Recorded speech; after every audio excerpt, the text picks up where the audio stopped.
What's the deal, yo? We finna be checking out this Tommy G on the Mexican border with the Coyotes and illegal immigrants, man. I don't know how he always out here. I guess the cameraman never get hurt, so we're gonna be checking this out though. Learn something new today.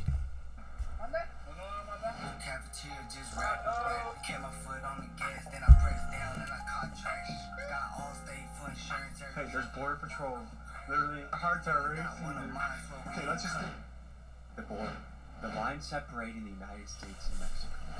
Every day, people risk their lives to make it to the U.S., sustained by the hope of the American dream.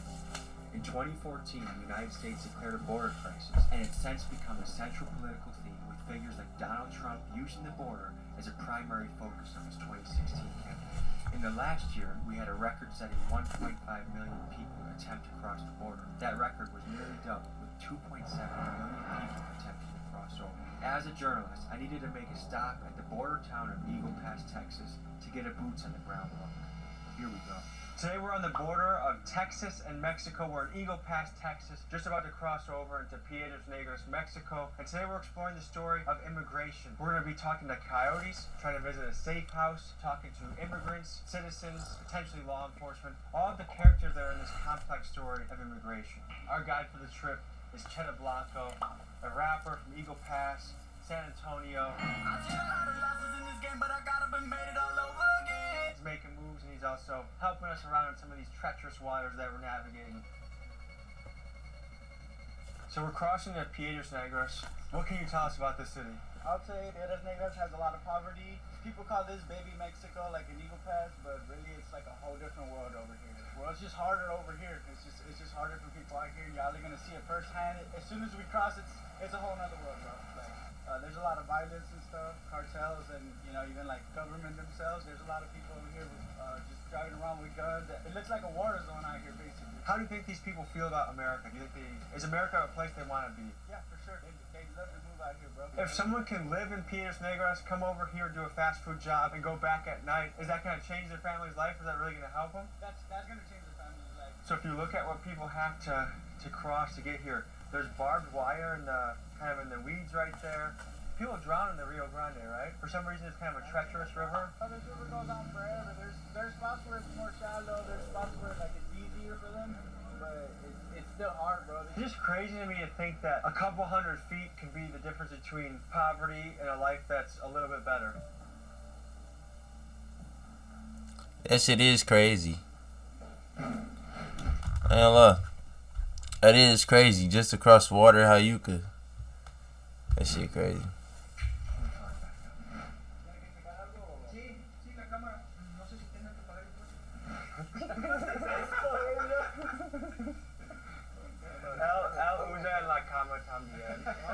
We thought we were getting hostile, and then we made a sex joke, and we were good. So humor crosses all borders, folks. They're straight trying to hustle us, bro. You think that's what it was? He was like, oh, pues, a ver si son unos impuestos para cruzarlas. Like, yeah, bullshit. He's trying to tax us. I know what impuestos are. I don't like them here. I don't like them in the United States either. And that's just because there's... I know what impuestos are. I don't like them here. I don't like them in the United States either. And that's just because their salary's so low, just to bolster what they do.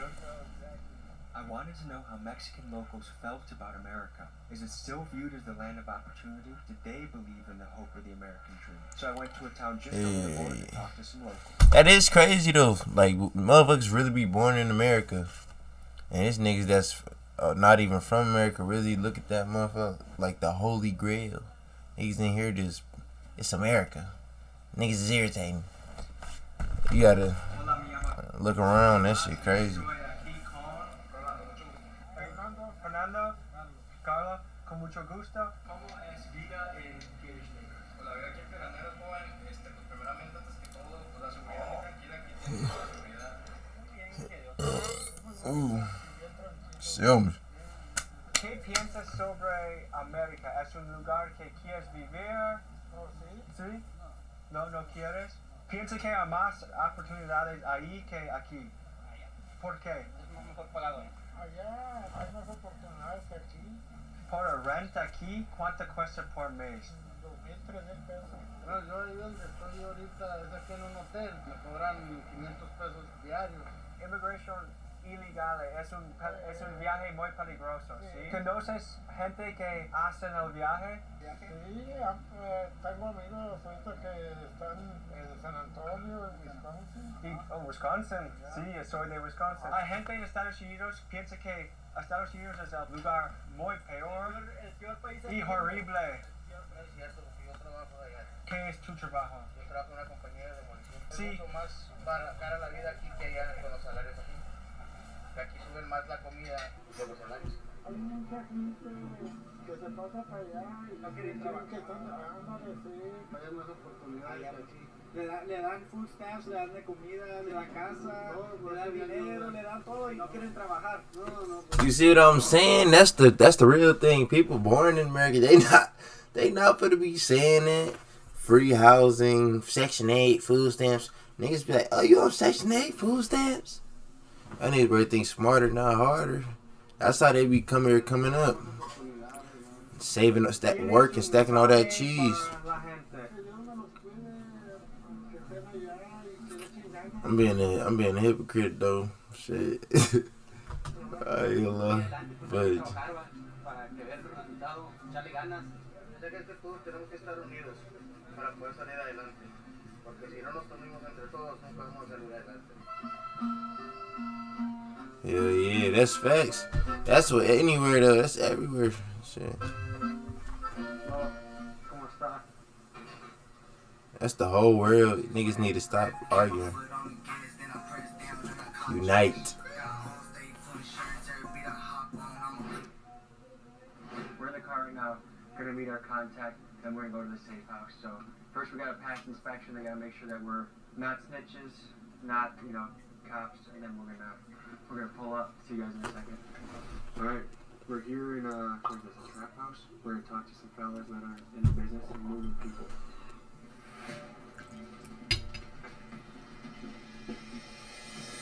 Come on, big dog. How do he be welcome all around that motherfucker? Nigga be in the real deal trenches. Like, how? That shit's crazy to So me. how would you describe yourself? What's your role or occupation?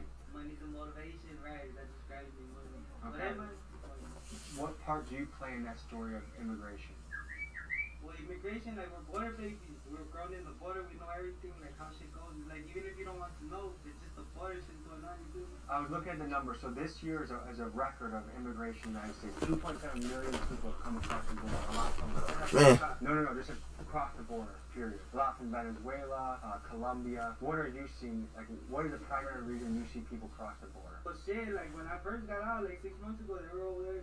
The Hondureños, the Honduras from Haiti and all that shit. They were like black people, but they don't know English. That was a That happened caravan. at the Rio. They had like 1,500 people.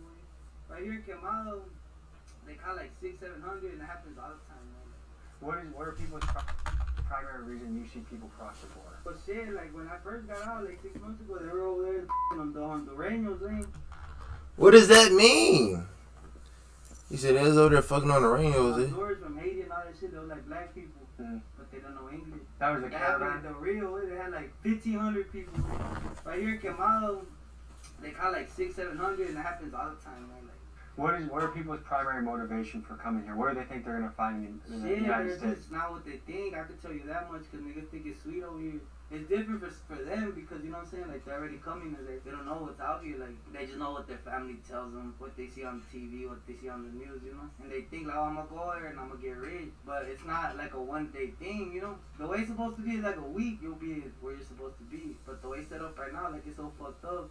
There's a lot of people stealing people, like, you know? Doing weird shit. There's a lot of people that don't pick up all leave stranded. How tough is the journey to get here? Hey, let's say I was illegal, I was in Mexico. How do I go about? Do y'all hear this though? Like, think about. He says a lot of people stealing people, bro. Think about that shit. I thought the closed captions was on. Come on, now. A lot of people stealing people, like, you know, doing weird shit. There's a lot of people that don't pick up all leave stranded. How tough is the journey to get here? Hey, let's say I was illegal, I was in Mexico. How do I go about getting here? Is it They say dangerous? if I was illegal and I was in Mexico and I knew what I knew now, I wouldn't even want to cross, man. Yes, way, it's so bitch, fool. Like, sometimes it's easy, yeah. Is it dangerous? It's way, it's so peaceful. Like sometimes it's easy. Yeah. Is it dangerous to come here? Like, is it a risky, scary, like, is it a journey? It's just the world itself is a dangerous place. You don't have to be in a certain location. Like even in the richest parts, like some shiesty shit could go down. So do you feel like you're helping people, or do You talking that shit, man. you feel like, hey, I'm just a businessman? Nah, at first I was like, nah, man, I just wanted to get bread. But then like you start meeting these niggas and you like, and I tell them what it is. Like, hey, what's up? Like, how'd you end up here? Like, what's going on? Because we found people too. Like, Andy nigga will be at the park balling, playing basketball. Some nigga walk up to us talking about, you know, where the train checks are.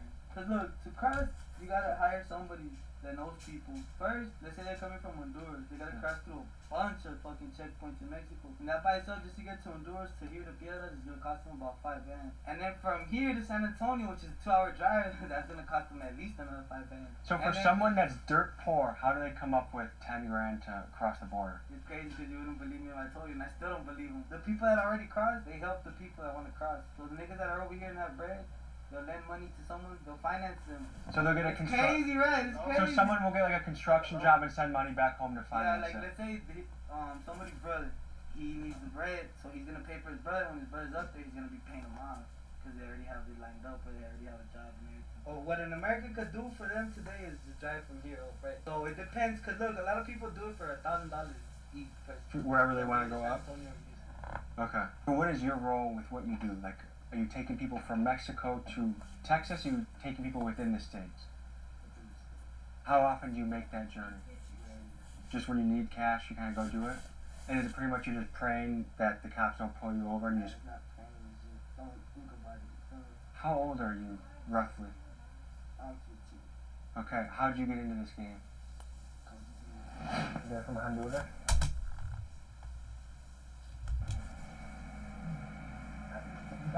If they're not from... Hola, hola. They're not from here. Hola, hola. Me llamo Tomás, soy con... Okay, ¿y de dónde eres? Venezuela. Let's take you up to speed on the story of our two immigrant friends, Leonel and Pastor. To get here from Venezuela, they traveled the last 2 months largely on foot. This is them walking through the jungle, on a boat, and making some friends.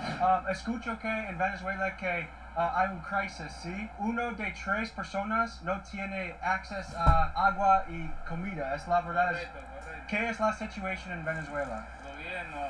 El gobierno nos roba todo el dinero de allá y nos roba naciones. No hay trabajo, no hay comida, Medicina, los hospitales. no hay nada. Describe el líder de Venezuela. Es un dictador, él El presidente es un dictador allá que no deja que uno progrese. Todas las empresas las ha expropiado. se propia todo. Muchos se han ido ya que no deja que uno progrese. Todas las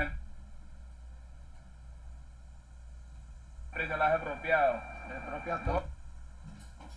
Muchos se han ido por eso, pues, porque no He dejan que... controls everything. He won't let anybody get further in life. ¿Cómo vives aquí? Like, ¿tienes una casa para dormir? Like, ¿cómo survive? En el tren, El tren, ¿no? tenemos 3 días que no hemos comido hasta hoy. Tenemos frío, no Ya hemos no, comido ya no nada. ha hecho frío, el frío me está enfermando ya. ¿Cómo fue tu viaje de Venezuela de aquí? Like, ¿cuántos días? Like, ¿necesita un guía? Principalmente el guía de nosotros fue el que está allá arriba, el rey de reyes, Dios. El primer día que tomamos fue la selva del Darién, no sé si la has escuchado. Duramos 2 días y medio caminando la selva. Queda entre Panamá y Colombia esa selva, para poder cruzar hacia Panamá. Hay muchas personas muertas porque se lo llevó el río. Desde ahí pasamos para Panamá. Panamá vinimos viajando en buses. Costa Rica, Nicaragua, Honduras, Guatemala y México. ¿Qué fue la parte más peligroso o duro o difícil sobre el viaje? México.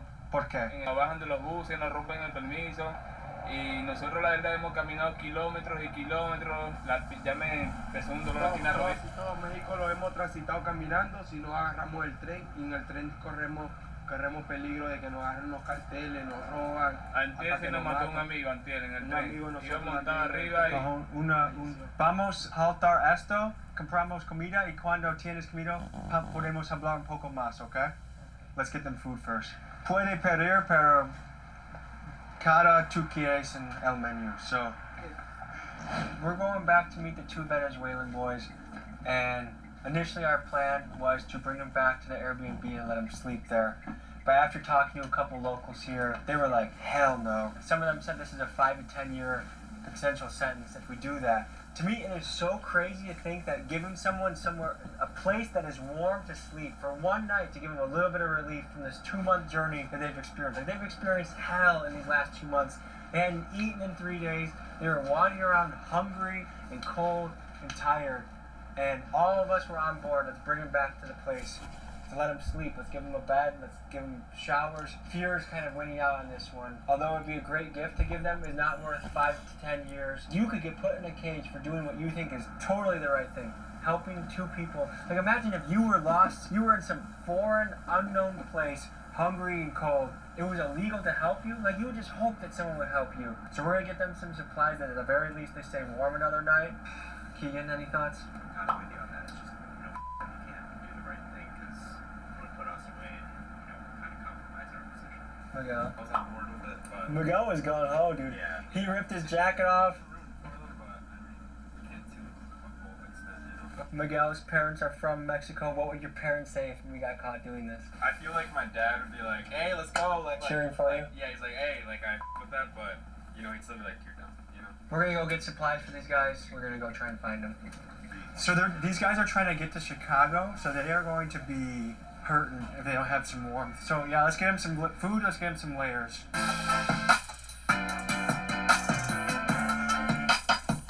Bro said they trying to get to Chicago, and they over there by Mexico. That's crazy. I ain't gonna lie, they be having their little communities in every state already though. They got that real bond, that real love, hustle. Like, who the fuck walking for 2 months? They walking with faith for real. Los metemos en el carro y nos vamos para otro lado. Si nos pescan son 5 o 10 años para todos los cabrones aquí. Mira, como quiera le compró comida, le compró algo para dormir. Quiero darte un lugar a dormir, pero es 10 años. So es muy loco que es un regla, pero tengo cosas para tú. Hey, there's border patrol. Literally, our hearts are racing, dude. Okay, let's get this thing going and that thing. Hombre, lo deseamos que sí la hacen, lo deseamos que sí ganan un trabajo, lo deseamos que estamos Give them the rest of the plastic. ustedes van a trabajar duro y deseamos que encuentren lo que encuentren. Y además, Mantener en contacto por tu teléfono, okay? Quiero escuchar sobre tu historia. when that border patrol passed, I was like, but dude, he said Get the light back, get the light back. He said they don't come over here. They're probably like used to them passing. And earlier they said, bro, there's so many of them around here. Border patrol pass, and they already know they're illegal, but they kind of just ignore them. Like, there's just so many of them out here, bro. I don't know if it's because I'm cold or nervous. I have the shakes. You got them top and bottom thermal. Yeah. Dude, they'll be toasty in that sleeping bag, bro, like you said. They have all those layers. The fact that you got them 2 sleeping bags, like, dude, they're golden, dog. They're gonna go stash out somewhere right here. That's why I told him to go find somewhere warm. I was getting real nervous, bro. My Spanish was all f***ing up because I was just Were you scared about border control? Bro, straight up. But when he said, no, they won't come back, I remember what they just He looped around and came back, and they came back again, and we just like... First time I saw him, like, oh shit. A couple hours after we had got them some supplies from Walmart, Lionel and Pastor were picked up by the Border Patrol. They were stripped of their belongings and deported back to Mexico. Their hope is to cross again and make it to Cleveland or Chicago. Damn, they going up north. What the fuck? How did they get... Of course they got caught. Niggas over here making videos, taking time, doing all this shit. God damn. Where was they at though? How they get brought back to Mexico? Where is he at? I thought they was in Mexico. Deported back to Mexico. Their hope is to cross again and make it to Cleveland or Chicago, where they can find factory work through their Venezuelan friends and contacts that have already made the trip. At the time of posting this video, they are still stuck in Mexico. Their only option is to save up about $2 grand and find a good coyote that can help them cross again. This story made me realize how lucky I am simply to have been born in the United States, a place with great opportunity and standard of living comparatively. I did nothing to earn my American status. I was just lucky that my parents had me here. I wish the best for Lionel and Pastor and think about the millions of people in similar situations to them. We've taken you across the border to talk to people. This shit crazy. This nigga do everything, man. If y'all want to see me react to more videos like this, run this John up. I ain't gonna lie, this was probably one of the best series I seen by him, it wasn't like all negativity. Like, it just told you really about it. Like, shit, that shit make you thankful for real. Like he said, we were just born into this motherfucker. Like, that shit crazy. But appreciate y'all watching. If y'all want to see more stuff like this, get this video to 10 likes. Hit that subscribe button if you haven't already. It's your boy, it's just Nate, and I'm out. Peace.